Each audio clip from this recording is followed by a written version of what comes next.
سرا ہٹکے میں خوش آمدید. شاہ زیب جیلانی، وسعت اللہ خان اور زرار کھوڑو کا سلام قبول کیجیے. مشرق وسطیٰ میں جو تنازع چل رہا ہے بظاہر اس میں کشیدگی آ رہی ہے، تیزی آ رہی ہے. یمن کے حوثی باغیوں اور امریکیوں کے درمیان میزائلوں کا تبادلہ ہوا ہے. ایران نے بھی بلسٹک میزائل فائر کیے ہیں عراق میں، پڑوس آس پاس میں. اس پر ہم پروگرام میں آگے بات کریں گے. اس کے علاوہ یہ بھی دیکھیں گے کہ پنجاب میں، لاہور میں خاص کر کے جو اسموگ کا مسئلہ ہے اس سے حل کرنے کے لیے مصنوعی بارش کا ایک تجربہ ہوا کچھ عرصہ پہلے. یہ کتنا کارگر ہے، اس کا فائدہ ہو سکتا ہے یا نہیں، اس پر بھی ہم ایکسپرٹ سے ایک بات کریں گے پروگرام میں. لیکن شروع کرتے ہیں ہمارے ملک کے جو حالات ہیں اس سے. آپ کو پتہ ہے کہ جو عدلیہ کا فیصلہ آیا پی ٹی آئی کے حوالے سے، اس کے بعد سے ملک میں ایک بحث جاری ہے. جو کامنٹری ہوئی ہے اس میں اکثر لوگوں نے اس فیصلے پر مایوسی کا اظہار کیا، اسے متنازع قرار دیا. لیکن کچھ حلقے ہیں جو اپنی تنقید میں بہت آگے نکل گئے. اور ہم نے دیکھا آج کہ پاکستان بار کونسل کے نمائندے جو ہیں انہوں نے آ کے ایک بھرپور پریس کانفرنس کی. انہوں نے کہا کہ جو عدلیہ کا فیصلہ تھا بلے کے حوالے سے، انتخابی نشان کے حوالے سے، وہ بالکل آئین اور قانون کے مطابق تھا. انہوں نے کہا کہ عدلیہ مخالف جو ایک بظاہر مہم چلائی جا رہی ہے وہ بالکل برداشت نہیں ہوگی. بعد میں ہم نے دیکھا کہ نگراں حکومت نے ایک JIT بنا دی ہے اب، جس میں FIA انٹیلیجنس ادارے شامل ہوں گے اور وہ یہ تحقیق کرے گی کہ سوشل میڈیا پر اگر کوئی مہم چلی ہے، ججز کو نشانہ بنایا جا رہا ہے، ان کی تضییق کی جا رہی ہے، تو اس کے پیچھے کون ہے.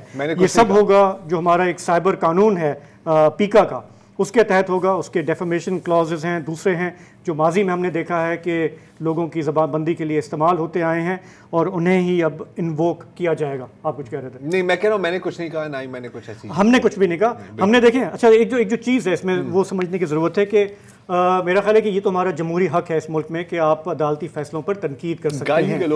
لیکن ہم نے ماضی میں دیکھا ہے اسپیشلی ایک آدھ ہماری جو پارٹیاں ہیں وہ اپنے کرٹیسزم آن آل گنز بلیزنگ، اس میں بدتمیزی، طوفان، پتہ نہیں کیا چل رہا ہوتا ہے. اب یہ پتہ نہیں ہے کہ عدلیہ کو اگر کوئی بات چبھی ہے تو وہ یہ بات ہے یا کچھ اور ہے، کیونکہ ایک پش بیک تو اب سامنے آ رہا ہے نا. پچھلے 3-4 دن سے جو بحث چل رہی ہے، پرابلم صرف یہ ہے کہ وہ فیصلہ واقعی میں اتنا بڑا فیصلہ ہے اور اس کی اتنی سیریس امپلیکیشنز ہیں، نہ صرف PTI کے لیے، ہمارے الیکشن کے لیے، ہماری جمہوریت کے لیے. تو اس پہ شہری اپنی رائے تو ضرور دیں گے. شہری بھی اور HRCP کا آپ نے HRCP کا بھی ہم نے ذکر کیا تھا کل. انہوں نے جو ہے صرف یہ نہیں کوئی ریٹرک ہے ان کے بیان میں، انہوں نے باقاعدہ کہا ہے کہ 1988 میں بے نظیر بھٹو نے ایک پٹیشن دائر کی تھی سپریم کورٹ میں ہی، اور سپریم کورٹ نے کہا تھا کہ سیاسی جماعت کے جو بنیادی حقوق ہیں ان میں دخل اندازی شہریوں کو آرٹیکل 17 کے تحت حاصل حقوق میں دخل اندازی کے برابر ہے، یعنی انجمن سازی کا، تنظیم سازی کا جو حق حاصل ہے آئین میں. تو HRCP کا کہنا ہے کہ اب مجھے انہیں یہ بتایا جائے کہ کروڑوں ووٹرز جو ہیں وہ کس طرح انتخابات میں شریک ہو سکیں گے اگر انہوں نے ایک اپنا مائنڈ بنایا ہوا ہے کسی ایک خاص پارٹی کے لیے، ان کا کیا ہوگا. تو بات وہی کہ ڈس انفرینچائز ہوئے ہیں بہت سارے لوگ. یہ جو جس فیصلے کا آپ حوالہ دے رہے ہیں یہ ایک لینڈ مارک ڈیسیجن تھا اور یونینیمس ڈیسیجن تھا. میرا 11 رکنی بینچ تھا، کل ہم نے اس پہ بات بھی کی تھی. اور مزے کی بات یہ تھی کہ جو سپریم کورٹ کا فیصلہ آیا 3 رکنی، اس میں اس آرٹیکل 17 کا کوئی حوالہ نہیں ہے جو آئین گارنٹی کرتا ہے کہ آپ ایک پولیٹیکل پارٹی کے تحت فنکشن کر سکیں. ہمیں پروگرام میں تھوڑا سا تبصرے کے لیے جوائن کر رہی ہیں اسلام آباد سے ہماری کولیگ ساتھی عارفہ نور. عارفہ آپ کا بہت بہت خیر مقدم. پہلی بال میں پھینکنا چاہتا ہوں. جی آپ پہلی بال آپ کرائیں. عارفہ، میری عمر ہے 62 سال اور ظاہر ہے آپ جو ہیں بہت قریب سے چیزوں کو دیکھ رہی ہیں. کم از کم میں نے اپنے ہوش میں پاکستانی سماج اور سیاسی نظریات میں اتنی گہری تقسیم اور لائن نہیں دیکھی 1970 سے لے کے اب تک. بڑی بات ہے. ایسا ہی ہے. شکریہ وسعت اللہ صاحب. میں 1970 تک تو یہ نہیں کہہ سکتی کہ مجھے یاد ہے وہ یا میں نے اتنے قریب سے دیکھا ہے، پر آپ صحیح کہہ رہے ہیں بہت تقسیم نظر آتی ہے اس وقت، معاشرے میں بھی، ریاست میں بھی، سیاست میں بھی. مشکل ہے، حالت ایسی ہی ہو گئی ہے کہ آپ کوئی بات کریں تو جو بھی مخالف ویو کا ہوگا، چاہے وہ جس بھی جماعت سے یا نظریات سے تعلق رکھتا ہو، وہ لگتا ہے کہ اب مڈل گراؤنڈ کوئی بیچ میں نہیں بچا. اب چاہے آپ اس فیصلے کے حوالے سے کر لیں یا اوور آل سیاست کے حوالے سے کہہ لیں, بہت تقسیم بڑھ گئی ہے. یہ تو ہے. لیکن اب مڈل گراؤنڈ کی جگہ میں اگر ground field, level playing field کی بات کریں تو یہاں پر تو لیولنگ چل گئی ہے نا عارفہ. اور یہ جو بلے کو چھیننے والی بات ہے, یہ اب کل ہم بات کر رہے تھے کہ ایک تو اس کا ممکنہ نقصان یہ ہے کہ اگر آپ اب الیکشن جیتیں گے بھی صحیح تو آپ آزاد امیدوار ہوں گے, اور آپ کو پتہ ہے کہ پھر آزاد امیدوار آزاد ہوتے ہیں, وہ کسی بھی پارٹی میں جا سکتے ہیں اگر ان پہ دباؤ ہو یا آپ ان کو انسینٹیو آفر کریں. تو ایک نقصان تو یہ ہے. لیکن ایک اور یہ بھی تو ہے نا کہ because you are not a registered party, مطلب آپ پارٹی سمبل پر نہیں آپ کھڑے ہو رہے, تو ریزرو سیٹس کا کیا ہوگا؟ اس سے کتنا فائدہ ملے گا آپ کی نظر میں پاکستان مسلم لیگ نون کی اگر ہم بات کریں؟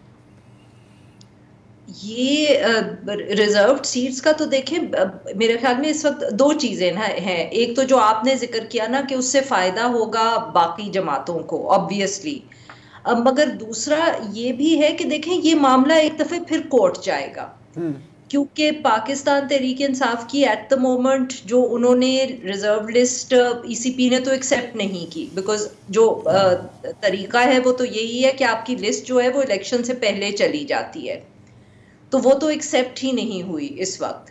تو یعنی کہ جب یہ بعد میں واپس آئیں گے اسمبلی میں, اگر آئے جتنے بھی پاکستان تحریک انصاف کے لوگ آتے ہیں, تو پہلا تو میرے خیال میں چیلنج ان کے لیے یہ ہوگا کہ وہ سب اکٹھے ہوں, ایک گروپ سا فارم کریں اس پارلیمنٹ میں, اس کی بیسس پہ وہ سیٹس مانگے. تو جو آپ نے پہلے ایشو سوال اٹھایا تھا نا کہ اس وقت کتنے لوگ جو ہیں جو انڈیپینڈنٹلی الیکٹ ہو کے آئے ہیں ان کو پارٹی اس وقت اکٹھا کر پائے گی, اس کے اوپر بہت بڑا سوال ہے. ہمیں معلوم ہے پارٹی ڈسپلن ہونے کے باوجود اگر لوگ ٹوٹے ہیں تو اس وقت بھی ٹوٹیں گے, اور پھر یہ ہے کہ اگر وہ گروپ فارم کریں گے وہ ایکسیپٹ ہوگا, اس کی لسٹ ایکسیپٹ ہوگی, یا وہ معاملہ بھی کورٹ میں جائے گا. اچھا, اس سلسلے میں جو اسٹیٹ ہے نا اس کا بہت ہی کی رول ہے. مجھے یاد ہے 1985 کے جو غیر جماعتی انتخابات ہوئے تھے اس میں بظاہر کوئی پارٹی نہیں تھی, لیکن پھر اسمبلی کے اندر چونکہ اسٹیبلشمنٹ چاہتی تھی تو ایک گروپ کریٹ ہوا انہی تمام آزاد امیدواروں کی اکثریت میں سے, اور اس نے اپنا نام رکھا پاکستان مسلم لیگ. تو یہ ایک مثال تو ہے پاکستان کی ہسٹری میں. لیکن یہاں آپ کی باتوں سے ایسا لگ رہا ہے کہ اگر اسٹیٹ یہ چاہتی ہے کہ گروپ فارم نہ ہو تو پھر راجہ ریاض زندہ باد. جی ایگزیکٹلی, ہم کہہ نہیں سکتے نا, بالکل آپ صحیح کہہ رہے ہیں کہ 1985 میں تو ایسا ہوا تھا, وہ گروپ فارم بھی ہو گیا, وہ پارٹی بھی فارم ہو گئی, مگر ان دا بگننگ وسط اللہ صاحب آپ تو مجھ سے بہتر جانتے ہوں گے وہ کنگز پارٹی تھی اس وقت کی. بعد میں آبویسلی جنیجو صاحب کے اختلافات ہوئے اور سب ہوئے, بٹ اس وقت تو یہی لگ رہا تھا کہ یہ کنگز پارٹی ہے, کیونکہ پاکستان پیپلز پارٹی کے خلاف ایک جماعت کو کھڑا کرنا تھا نا. تو اس وقت تو دیکھیں صورتحال بالکل مختلف ہے. سو ہم کچھ نہیں اس وقت کہہ سکتے, کیونکہ دیکھیں اسی ابھی بھی لوگوں کے جو کاغذات ہیں, بہت ساری چیزیں آبویسلی میڈیا میں آتی ہیں, بہت سی نہیں آتی, پیپرز ایکسیپٹ ہونے میں ابھی بھی مسئلے ہو رہے ہیں, people are pulling out of races یا جو بھی ہے. کچھ اس وقت کہہ نہیں سکتے کہ اس جماعت کے ساتھ اب الیکشن ڈے پر کیا ہوگا ایگزیکٹلی, ریزلٹس کے ساتھ کیا ہوگا تو اس کے بعد پارلیمنٹ میں پہنچ جائیں گے تو میرے خیال میں جتنے مثبت یا ریزلٹس ہوں گے اتنی ہی شاید ہم کہہ سکتے ہیں اسپیس ملے گی پاکستان تحریک انصاف کو ان دیٹ پارلیمنٹ. اچھا, اسپیس کی آپ نے بات کی. اب مجھے پتا ہے کہ اب تھوڑا سا ہم اب آگے کی بات کرنی, ابھی الیکشنز ہوئے بھی نہیں ہیں, لیکن ابھی سے ہی باتیں ہو رہی ہیں کہ جی جو بھی, اور آپ نے اپنے آرٹیکل میں بھی اس کا ذکر کیا تھا کہ جو بھی حکومت آئے گی وہ ایک بڑی کمزور اور عجیب قسم کی بنے گی. اگر ہم اپنی تاریخ دیکھیں تو جو فنڈامنٹل پرنسپل ہے پاکستان کی پاور پالیٹکس کا وہ ہے پاور سٹرگل کا. کبھی اسٹیبلشمنٹ اسپیس لیتی ہے, کبھی تھوڑے بہت اسپیس واپس سویلینز لیتے ہیں, پھر دوبارہ اس طرح یہ ایک سلسلہ چلتا رہتا ہے. ہم نے دیکھا ہے کہ تقریباً ہر تیسرے یا زیادہ سے زیادہ ہر چوتھے سال میں جب وزیر اعظم یہ سمجھنے غلط فہمی کا شکار ہوتے ہیں کہ وہ واقعی وزیر اعظم ہے, تو پھر کچھ ہو جاتا ہے. اور میاں نواز شریف کی اگر ہم نے بات کریں تو ان کے ساتھ ایک بار نہیں, میرا خیال ہے کتنی بار, کئی بار, تین بار ہوا ہے. تو کیا آئی نو ابھی بہت زیادہ فارورڈ لکنگ بات ہے, لیکن کیا اس بار بھی کچھ ایسا ہی ہمیں دکھ رہا ہے, یا وہ کہیں گے کہ یار اب بس بہت ہی ہو گیا, اب جیسے کھیلنا ہے ویسے کھیلنا ہے؟ Again it's hard to predict, but یہ گفتگو ہو رہی ہے. میں اگر آپ سے اس طرح بات کروں کہ میں آپ کو بتاؤں کہ اسلام آباد میں کیا گفتگو ہوتی ہے, تو یہ سب سیناریوز ہیں. ایک تو یہ ہے کہ جی کیونکہ نواز شریف صاحب کے لیے یہ ایک ایشو رہا ہے ماضی میں, تو ہو سکتا ہے کہ بھی وزیر اعظم ان کے بھائی ہی بنے. یہ انفیکٹ ہم یہ بھی کہہ سکتے ہیں کہ آپ نے شاید دیکھا ہوگا کہ کچھ پاکستان مسلم لیگ نواز کے سینیٹرز ہیں, وہ یہ آ کے گفتگو بھی کر چکے ہیں. وہ کہہ چکے ہیں کہ اگر ہماری ہم سے کوئی پوچھے تو ہم یہ کہیں گے کہ میاں صاحب کیا ضرورت ہے آپ کو, آپ 3 دفعے وزیر اعظم رہ چکے ہیں. اب ویسے بھی جو ایس آئی ایف سی اور جو نئے قوانین پی ڈی ایم کی حکومت نے جاتے وقت پاس کیے ہیں, اس کی وجہ سے ویسے بھی جو بیلنس آف پاور ہے وہ اتنا شفٹ ہو گیا ہے کہ شاید آنے والے وزیر اعظم کے لیے بہت زیادہ طاقت ویسے بھی نہ ہو, تو کیا ضرورت ہے آپ اس میں پڑیں. کچھ لوگوں کا یہ خیال ہے کہ اگر بہت ایک کمزور حکومت بنی, ایک اتحادی حکومت بنانا پڑی, تو شاید نواز شریف صاحب اس کو خود لیڈ کرنا ہی نہ چاہیں, بیکاز اس میں بہت کمپرومائز کرنا پڑے گا. تو شاید وہ چاہیں کہ ان کے بھائی ہی اس مشکل سچویشن سے بہتر ڈیل کر سکیں. تو یہ قیاس رائے تو دیکھیں یہاں ہو رہی ہے, مگر پھر تیسرا یہ بھی ہے کہ وہ بن جائیں گے اور پھر وہ جو اسٹرگل ہے جو ہم نے پچھلی 3 دفعے دیکھی وہ دوبارہ ہوگی. So all of this is being discussed. کہنے کا مقصد یہ ہے کہ جو ایک اگر آپشن ہے جو نہیں ڈسکس ہو رہا, میرے خیال میں اگر وہ کہیں ڈسکس ہو رہا ہے تو وہ شاید پاکستان مسلم لیگ نواز میں ہی ہو رہا ہو, کہ الیکشنز ہوں گے, حکومت بنے گی اور سب ہنسی خوشی رہنے لگیں گے. چلیں یہ تو بڑا پازیٹیو نوٹ ہے, اس پازیٹیو نوٹ پہ ایک وقفہ لیتے ہیں. مراٹھی کی ایک مثال ہے کہ آپ بندر کو سدھا سکتے ہیں لیکن آپ اسے گلاٹیاں مارنے سے تو نہیں روک سکتے. مثلا جنیجو صاحب کو کتنے احتیاط کے ساتھ لایا گیا تھا, آپ نے دیکھا کہ پھر کیا ہوا ضیاء اور جنیجو کے درمیان. تو چوتھی دفعہ بھی مجھے یہی نظر آ رہا ہے. چلیں ایک وقفہ لے لیتے ہیں, پھر اس کو گفتگو کو جاری رکھتے ہیں.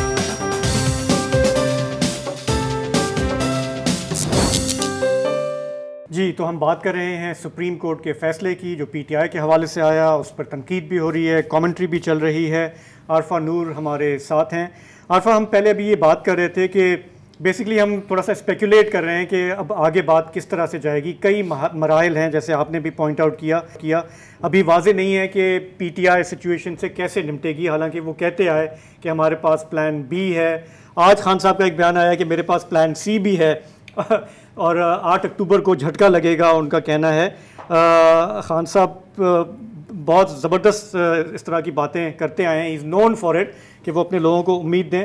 لیکن اگر if we want to kind of explore this, کہ جس طرح ابھی ہم نے کہا کہ سب سے پہلے تو دیکھیں ان کے جو امیدوار ہیں ان کے نشان ایک نہیں ہوں گے, ان کو بڑی مشکلات کا سامنا ہے. کل تک میں نے یہ دیکھا تھا کہ پی ٹی آئی نے اپنے سارے امیدواروں کا اعلان بھی نہیں کیا ہے, کیونکہ خان صاحب تک رسائی بھی نہیں ہے, ڈسکشن نہیں ہو پا رہا. خان صاحب نے بلکہ ایک جگہ یہ بھی کہا ہے کہ مجھے پتہ بھی نہیں کہ کس کو ٹکٹ دیا جا رہا ہے. تو آپ کیا دیکھ رہی ہیں؟ اسلام آباد میں ہمارے رپورٹرز بھی جاتے ہیں ادھر اڈیالہ جیل, ان کا ایکسچینج بھی ہوتا ہے خان صاحب سے. یہ پلان بی سی یہ کیا ہے؟ How is the party looking to deal with it? دیکھیں جی, میرے خیال میں اس وقت یہ کہنا کہ وہ پلان بی ہے, پلان سی ہے, دیکھیں پلان بی ان کا تھا کہ وہ ایک اور پارٹی کے ساتھ اتحاد کریں گے اور اس کا وہ سمبل استعمال کریں گے.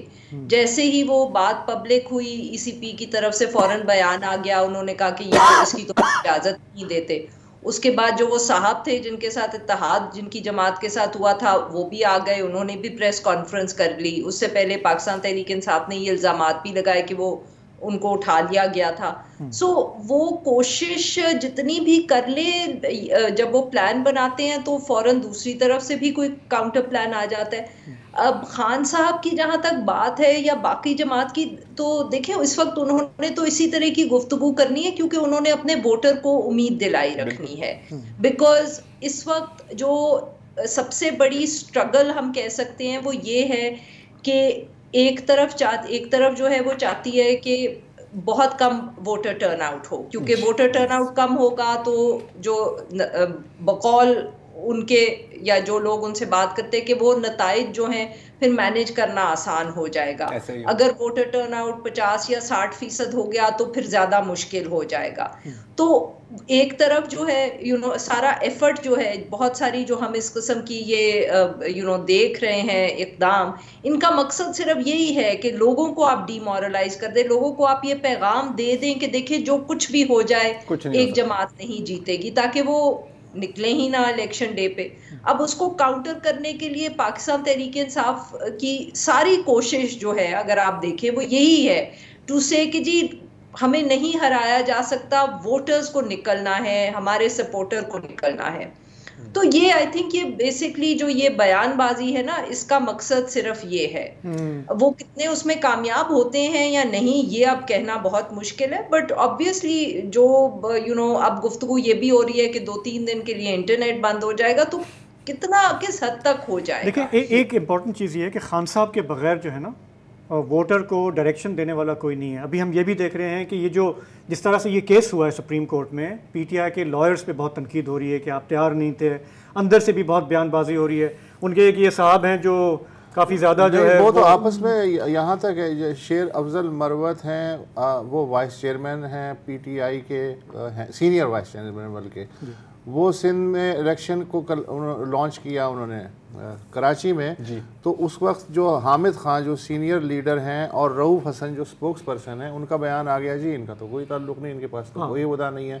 انہوں نے شیر افضل مروت نے کہا یہ تو سازشی ہیں اور یہ جو ہے پارٹی میں نفاق پیدا کرنا چاہتے, تو آپس میں بھی ایک اوپر کی لیکن یہ جو ووٹر کو ڈائریکشن دینا ہے یہ کہاں سے آئے گا؟ لیکن پتہ یہ اس میں میں تھوڑا سا آپ سے ڈس ایگری کروں گا کہ اچھا دیکھو یہ چیزیں تو ہوں گی, اور پرپز ہی یہ تھا نا یار, دیکھیں ایگزائل میں ہو کر آپ پھر بھی آپ پارٹی کو چلا سکتے ہو کچھ حد تک, جیل میں رابطہ آپ کا اتنا آسان نہیں ہوتا. لیکن دیکھیں ڈائریکشن تو میرا خیال ہے کہ بڑی کلیئر ہے نا. ڈائریکشن ہے کہ جی آپ نے ہمیں ہمارے بندوں کو ووٹ دینا ہے, آپ نے نکلنا ہے. اس کے علاوہ میرا خیال ہے کہ ذرا نٹی گریٹی والی چیزوں میں وہ نہیں گھس سکتے, رائٹ. تو میرا خیال ہے کہ ووٹر کو یہ میسج تو, پی ٹی آئی کے ووٹر کو یہ میسج تو ملا ہوا ہے. اب بات آتی ہے موبلائزیشن اور لاجسٹکس پر. جیسے ابھی عارفہ نے بالکل درست اشارہ کیا ہے ٹرن آؤٹ, اور ٹرن آؤٹ میں ایک ایکس فیکٹر ہے, اور وہ ہے جو نئے ووٹر 2,35,00,000. اب میں ایک سینیریو پیش کرتا ہوں آپ کے سامنے, جو میرا خیال ہے کہ جو مطلب جو دبانا چاہ رہے ہیں پی ٹی آئی کو, ان کے لیے یہ شاید ایک نائٹ میئر سینیریو ہوگا کہ میسو ٹرن آؤٹ ہو, ہزاروں لوگ پولنگ اسٹیشنز کے باہر مظاہرے بھی کر رہے ہوں, اور ہر جگہ مختلف لوکیشنز میں, ایسے نہیں کہ ایک جگہ میں جہاں پہ آپ قابو کر سکتے ہو, all over the place.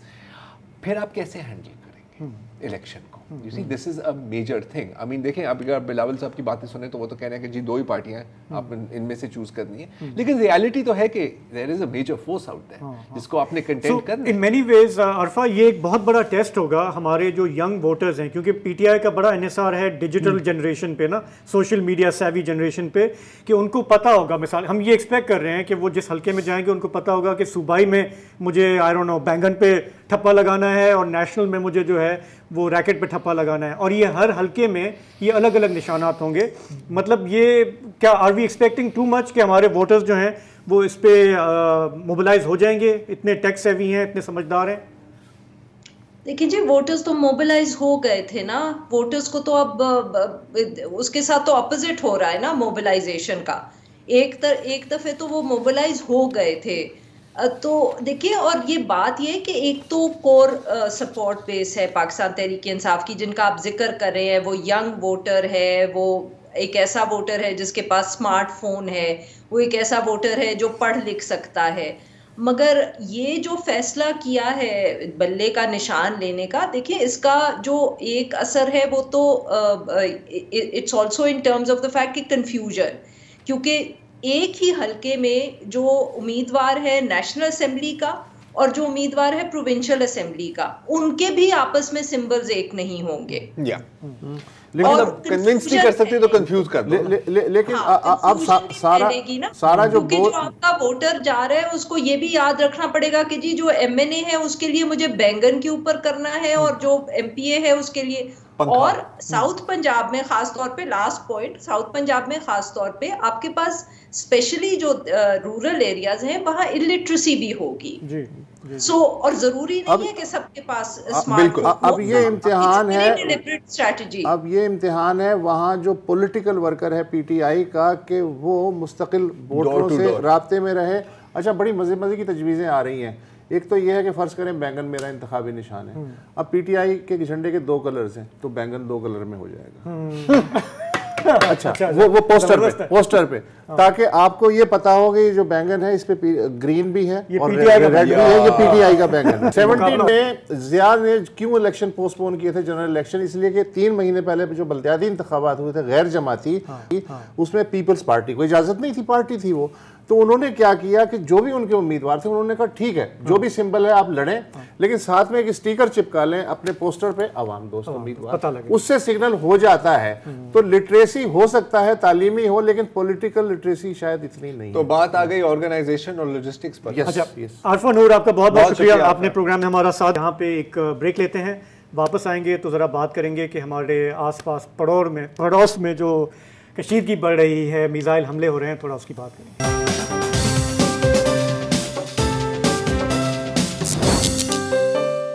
Welcome back. اچھا سیاسی آلودگی اپنی جگہ, پاکستان میں ایک بہت بڑا مسئلہ ہے فضائی آلودگی کا, اور بالخصوص اگر ہم لاہور کی بات کریں تو, اور اگر ہم عالمی رینکنگز دیکھیں تو کبھی لاہور نمبر 1 ہوتا ہے موسٹ پولیوٹڈ سٹیز میں, کبھی نمبر 2, نمبر 5-6 سے کم ہی میرا خیال ہے نیچے جاتا ہے. اگر کبھی بارش ہو گئی تو شاید حالات بہتر ہو جاتے ہیں, لیکن کوئی مستقل حل دیکھنے کو ہمیں ملتا نہیں ہے.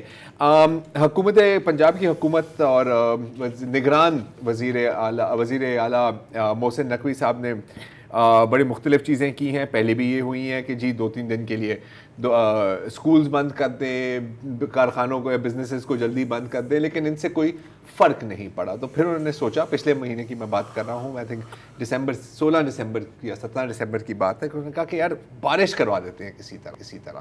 اور بارش ہو نہیں رہی تھی تو انہوں نے کہا کہ چلیں ہم کلاؤڈ سیڈنگ کر دیتے ہیں, اس کو مصنوعی بارش کہتے ہیں. اس کے لیے ایک متحدہ عرب امارات سے ایک ٹیم آئی, اور انہوں نے ایک سبسٹنس ہوتا ہے سلور آیوڈائڈ, اس کے فلیئرز جلائے آسمان میں, فضا میں, اور اس سے پھر بارش انکریج ہوتی ہے کہ مطلب اس سے شاید بارش ہو جائے. اور یقیناً اس کے بعد تھوڑی سی بارش ہوئی بھی تھی, بوندا باندی بھی ہوئی تھی, اور پھر تھوڑی سی تیز بارش بھی ہوئی تھی, تو کچھ ٹائم کے لیے آلودگی کم ہوئی. لیکن آغا خان یونیورسٹی نے پھر اس کی تمام جو ڈیٹا ہے اس کو کافی غور سے اسٹڈی کیا, اور ان کی جو انوائرمنٹل ہیلتھ اور کلائمیٹ چینج ڈپارٹمنٹ ہے, ان کا کہنا ہے کہ یہ کوئی حل نہیں ہے. میں یہ نہیں کہوں گا کہ مطلب وہ نہیں کہہ رہے کہ اسٹنٹ ہے, میں کہہ سکتا ہوں کہ شاید یہ اسٹنٹ ہے. تو پتہ کرتے ہیں کہ وہ اس نتیجے پر کیسے پہنچے. اور ہمیں آج جوائن کر رہے ہیں professor Zafar environmental health and climate change section head Aga Khan University کے. السلام علیکم پروفیسر صاحب, آپ کا بہت شکریہ ہمیں جوائن کرنے کا. تو تھوڑا ہمیں بتائیں کہ آپ کی کیا فائنڈنگز ہوئی ہیں, مصنوعی بارش سے کوئی فرق پڑا ہے یا نہیں؟ جی السلام علیکم زرار صاحب, thank you for taking me this on this. جی یہ جو ہم نے ڈیٹا 16 دسمبر کو آپ کو پتہ ہے کہ مصنوعی بارش کی گئی لاہور میں, تو اس میں ہم نے جو وہاں کا ایئر کوالٹی کا ڈیٹا پچھلے 10 دنوں کا, یعنی کہ 16 دسمبر کے پچھلے 10 دن اور 16 دسمبر کے اگلے 10 دنوں کا ڈیٹا ہم نے اس کو انالائز کیا, اور ہم نے یہ دیکھا کہ تقریباً کوئی 10 سے 15% جس دن بارش ہوئی اور اس کے بعد کے 1-2 دن ایئر کوالٹی امپروو ہوئی, ڈیکریز ہوئی ایئر پولوشن لیول. لیکن فوراً ہی جو کہ ایکسپیکٹڈ تھا کہ ایئر کوالٹی ول ریزیوم اور اسی لیول پہ آ جائے گی جس لیول پہ وہ پہلے تھی, اس لیے کہ جو ایمیشن کے جو سورسز ہیں, مین سورسز, ظاہر ہے اس پہ کام نہیں کیا گیا, صرف ایک مصنوعی بارش کی گئی جس کی وجہ سے یہ حل جو ہے وہ ڈیفینیٹلی نہیں تھا. مطلب کچھ ایسے ہے کہ جی فرمائیے. سو اب یہ مصنوعی بارش دنیا بھر میں کچھ 60-70 سالوں سے جو ہے استعمال ہو رہی ہے, لیکن اس کا پرائمری پرپز یہ ہوتا ہے کہ جہاں پر واٹر اسکیرسٹی ہے, تقریباً 50 ممالک میں یہ ٹیکنالوجی مختلف قسم سے مختلف وجہ سے یوز ہو رہی ہے, خاص طور سے UAE اور یہ جو مڈل ایسٹ کے علاقے ہیں جہاں پہ پانی کا بہت بڑا مسئلہ ہے, تو وہ اس پہ کافی ریسرچ کر رہے ہیں اور استعمال کرتے ہیں.